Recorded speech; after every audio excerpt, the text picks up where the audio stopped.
Shut up and sit down. Indian Railways AC. AC on Indian Railways for students and children in English. The history of Indian Railways goes back to the year 1853, when the first train steamed off from Mumbai to Thane, a distance of 34 kilometers.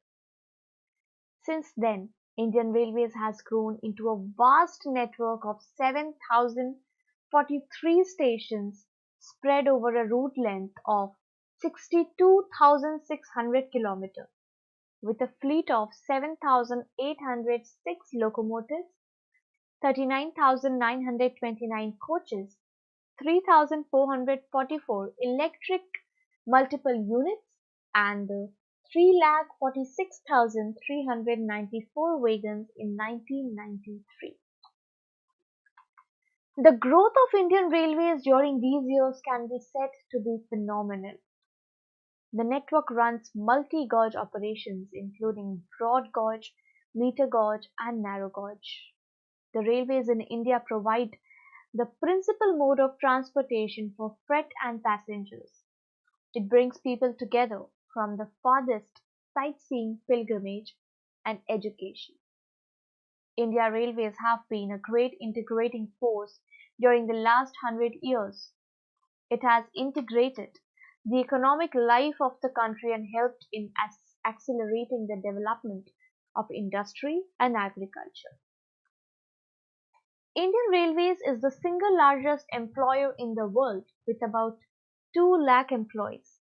It handles 70 to 75% of the bulk movement and contributes about 2.6% of the GDP, and its sales revenue is equivalent to 8% of GDP.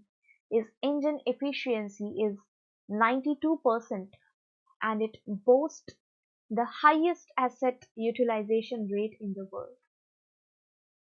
But on the minus side, 40% of its wagons movement is empty. It offers over 104 types of concessions to its travelers, so much so that almost half the passengers on a train are discount passengers. During 1995 to 96, the Indian Railways incurred a loss of rupees 12.16 billion in passenger service and transportation of essential goods. It is divided into 9 zones and further subdivided into 59 divisions. Divisions are the basic operating units. The main objective of railway planning has been to develop the transport infrastructure to carry the projected quantum of traffic and meet the development needs of the economy. So far, Indian Railways have implemented 8 5-year plans apart from annual plans in some years. During the plan periods, the emphasis has been on a comprehensive program of system modernization. During the decade 1991 to 2000, about 60% increase in total traffic is anticipated.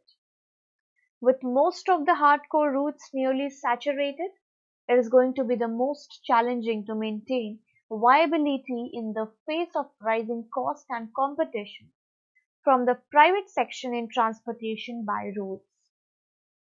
To meet these challenges, it would be necessary to improve staff productivity, efficiency, reliability, safety, etc., with the adoption of appropriate technologies like more power and energy efficient locomotives, and also to make substantial investment for network development wherever the existing line capacity is under strain.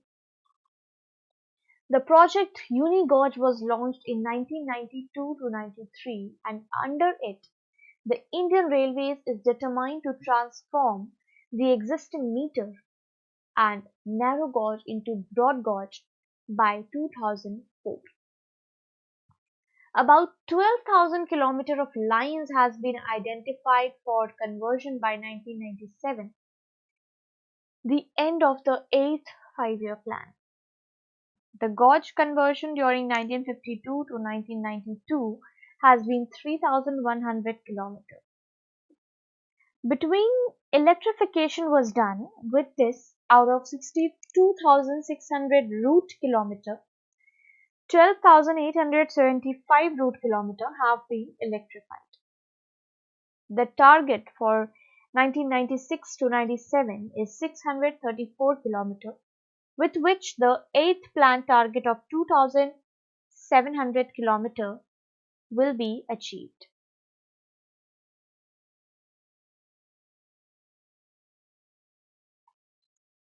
The Indian Railways has done many significant things in regard to the services offered, which include the introduction of second-class sleeper coaches, AC sleeper and chair cars, dieselization and electrification, the introduction of direct trains connecting several additional pairs of cities, superfast trains like Rajdhani and Shatabdi expresses.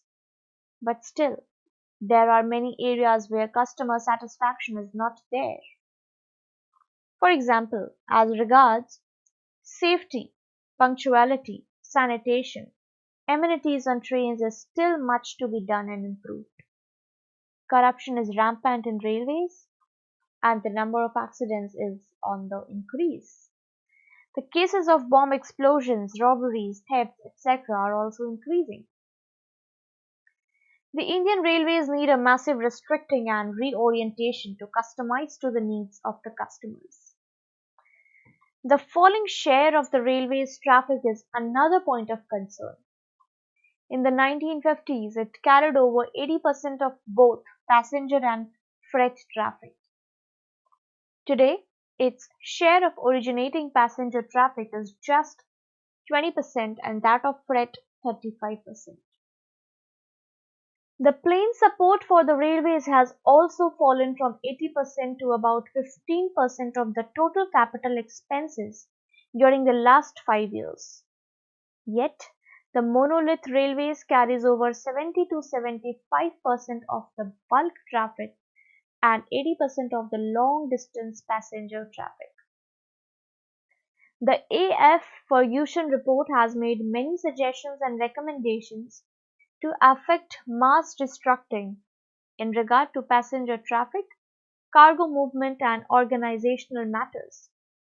Some of these recommendations are reduction in transit time, strengthening customer interface facilities, the introduction of schemes like overnight or frequent traveler scheme, intermodal transport facilities, capacity addition, rotation of menus, improvement of hygiene, offering communication facilities on the trains, etc.